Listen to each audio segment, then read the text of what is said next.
What's up everybody, Drew Manchu back again with another face-to-face video. This week I'm going to go through my entire stock.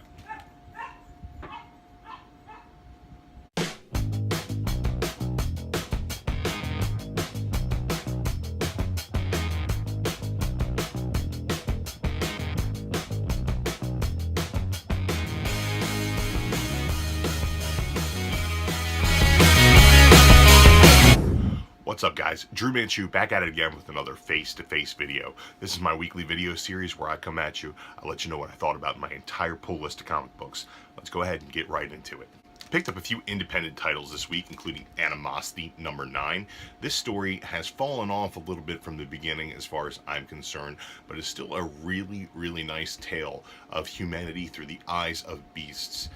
Marguerite Bennett really knows how to tear at your heartstrings with this story, and I'm really looking forward to seeing where it goes. I also picked up issue 3 of Space Riders Legacy of Brutality. The cover of this book really tells you all you need to know about it. Bright colors, disturbing imagery, really great stuff. Check this out. Saga number 46 also came out this week, and I love this issue. Saga is a fantastic series, and this issue alone handles some really heavy subject matter with grace and aplomb, and has a really nice bit of humor in there as well. If you're reading Saga, this is definitely the next step for you. If you're not reading Saga, go back and start. It's really great, and you're really missing out. Anytime that you get 5 Wednesdays in a month, your pool list kind of starts to dwindle by the end, and this is my DC haul. It's 3 issues of 1 book here. I've got All-Star Batman number 13. I picked up the A cover, the B cover, and this absolutely fabulous C cover, which covers the backup story in this. The backup story has superior art, but it's not nearly as interesting as the primary story, which is painted style is not really what I'm looking for, but it's called The First Ally and centers on Alfred, and I really dig it. I think you guys should pick it up as well. Before we hop into Marvel proper, I got Mace Windu number 1. I really loved this cartoon style cover. Went ahead and picked that up, got the Marvel stamp up there in the corner. Really like this cover, and I enjoyed this book. I like just about everything Marvel has been doing with Star Wars, and this Mace Windu miniseries is really no different. Very excited to pick this one up. A couple of really great X-Men titles came out this week. We got Jean Grey number 6. This is a really great story. Jean's hearing voices in her head, and she goes to Doctor Strange to help her figure things out. Really cool issue, and I like the way it ended, and I like where this title is going. Dennis Hopeless has me interested in Jean Grey, and I did not think that would be the case when I saw this series in the solicits, but I am absolutely digging it. We also got X-Men Blue number 10 this week. And you see on the cover here, Hank McCoy is dealing with some more magic. He's digging some holes and he doesn't know what's buried in the backyard. Along the way, he finds the Goblin Queen, and they open up a portal to the Dark Dimension, and all hell breaks loose, and the X-Men have to fight some demons. So I'm excited to see where this goes as well. I really like Cullen Bunn's take on these young X-Men. I think we got a little bit derailed by the Secret Empire tie-ins, but I loved what he did with that story there, bringing back Polaris and Danger, and I'm really digging this. I love it. I love X-Men Blue. It's my favorite X-Men title going right now. I know a lot of people did not dig this book, but it's definitely for me. We also got Uncanny Avengers number 26 this week. Now this is the post-Secret Empire Avengers team. They are no longer in the Dark Force dimension in Manhattan. The Scarlet Witch is no longer possessed by a demon, and they have to pick up the pieces and go on along with their lives. Little do they know, Graviton is coming to screw things up, so there's some definite action in the back of this book.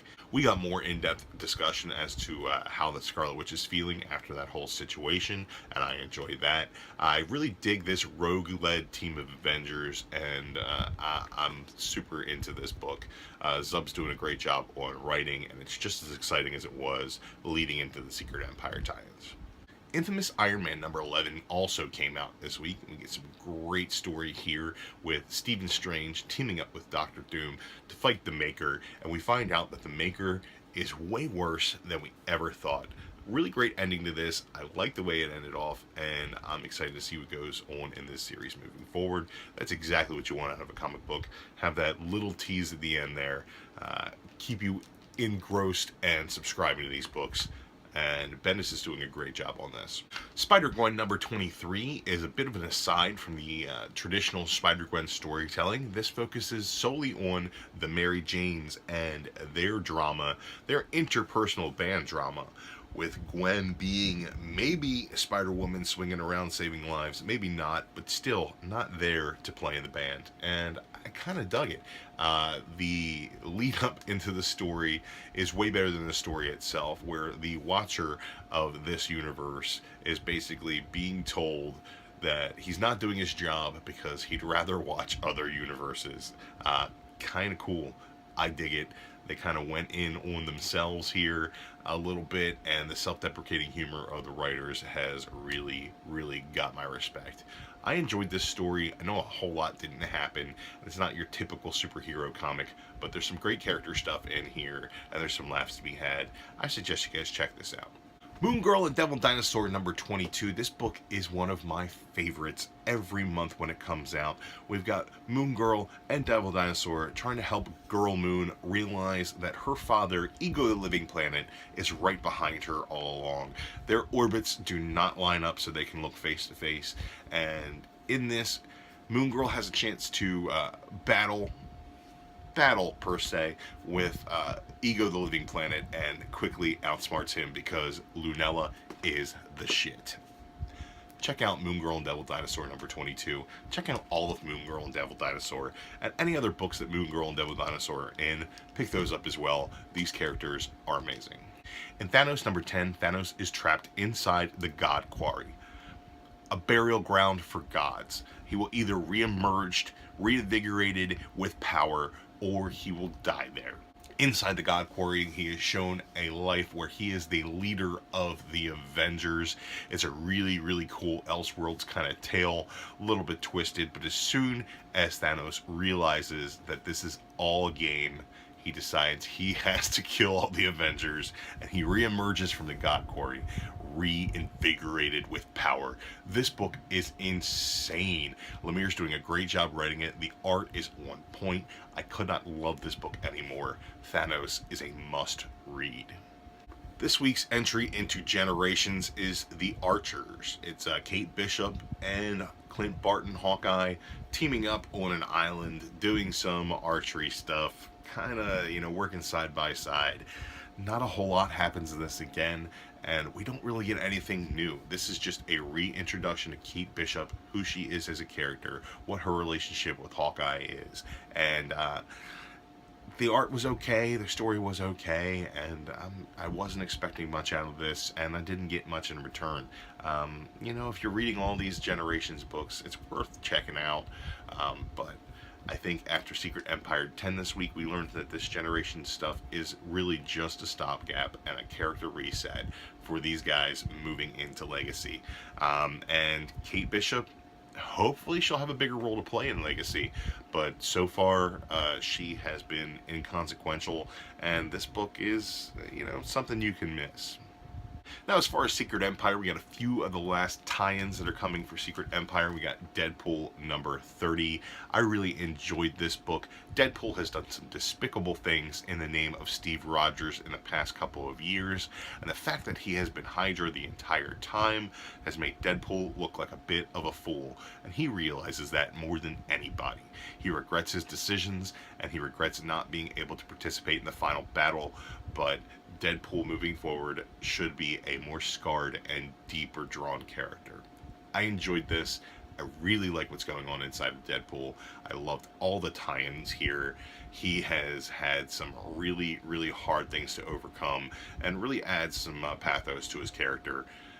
Definitely read Deadpool. If you're not a Deadpool fan, you can miss it, but if you like Deadpool at all, you should definitely be reading this. The Mighty Captain Marvel number 8 is the final tie-in for Captain Marvel here, so I can stop buying her book, which, surprisingly, I don't mind. This is really well drawn and fairly well written.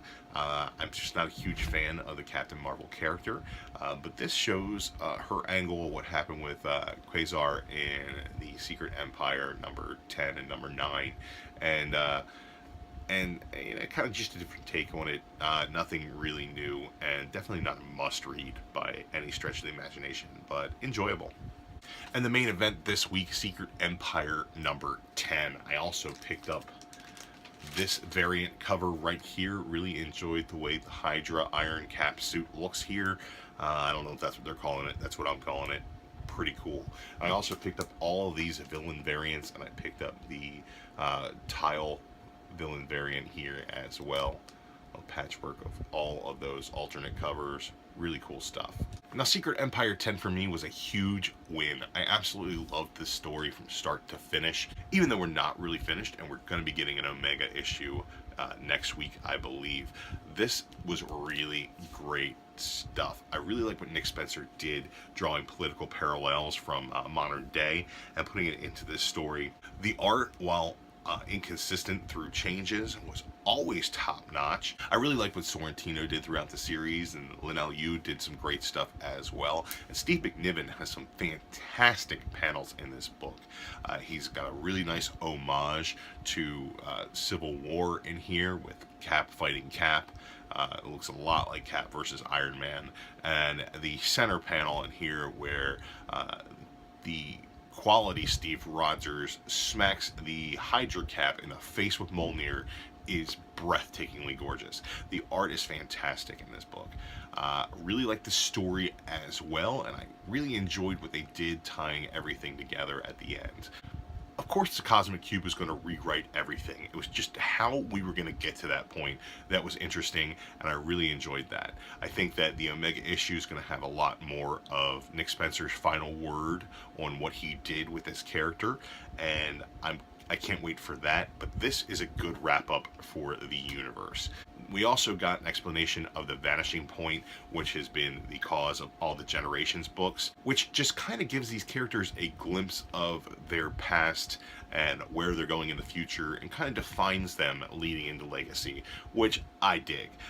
It's not a huge event like everybody was saying originally. Generations is just, it just is what it is, and it's a stopgap before Legacy. Beyond that, I'm going to be sad to see Hydra Cap go. One of my favorite villains in recent years. This, to me, was one of the best Marvel events in recent memory. This definitely redeems Marvel in a lot of ways. If you're not reading this for some sort of strange boycott reason, or you hate Marvel for, whatever reason, they made Captain America a Nazi, you missed out on one of the best events ever. Go back, check out Secret Empire. I cannot wait for that epilogue Omega issue. It was a light week, so I also picked up some back issues, went ahead and got some Batman. I got Batman 688, or the Reborn storyline, 689, 690, and 691. Really nice art by Judd Winnick, with the art by Mark Bagley on those issues. Good stuff. I also picked up a 712. Kind of rounds out the end of the Batman pre-Flashpoint. Getting most of those together now. Also picked up some Detective Comics issues as well, working my way through that run with 777, 778, 779, 780, and I also picked up a pretty damn cherry copy of 837. So gang, my indie pick of the week was Saga number 46. My Marvel pick of the week was Secret Empire number 10. And although I didn't pick up enough DC titles to declare a pick of the week, my cover of the week goes to the seat cover of All-Star Batman. This is incredible.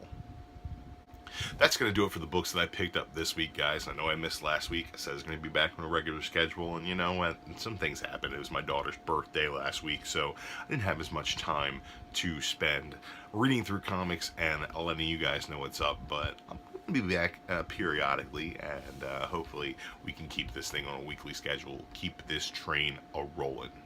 Thanks for tuning in. Make sure you guys are out there collecting what you love, sharing what you find. I'm Drew Manchu. I'll see you guys next time.